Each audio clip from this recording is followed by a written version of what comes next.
In this video, we are going to see how we can receive the payments from customers against their pending invoices, or maybe they have any kind of opening balances. So we are receiving the payment from Archer and Sons in Citibank, which is a bank account. Let's go to the sheet 1, and here we see the Archer and Son has 200,000 opening balance, out of which they are paying 175. So that means we are receiving the partial payment, right? Let's see how we can deal with this. I've changed this payment. Instead of cash, we are receiving it in bank. So under the customers and sales section, you click on receive money. But we can do the same thing from banking area as well. We have the receive money option here where we can mention that we have received money from the customer. So you can use this one as well. Let's try this one. And it will open up this receive money window.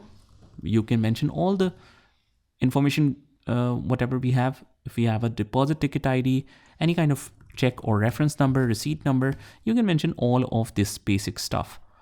And we are receiving the payment in Citibank. So just remember to change the bank from here. Transaction date is 9th of January. So 9th of January, and we are receiving it in, let's say, check. We are receiving by check. From which customer? That's most important. Archer and Sons. We are receiving not the full amount, but the partial one. So if we receive the full amount, we just click here on the pay button right here in the checkbox. It will automatically mention the amount. But as we are receiving the partial payment, we mention it manually right here. And after that, you can also check the journal entry before saving it.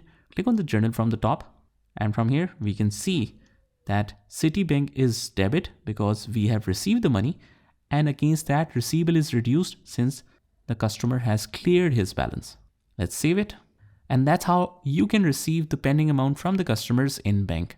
Just try it by yourself, and I will see you in the next one.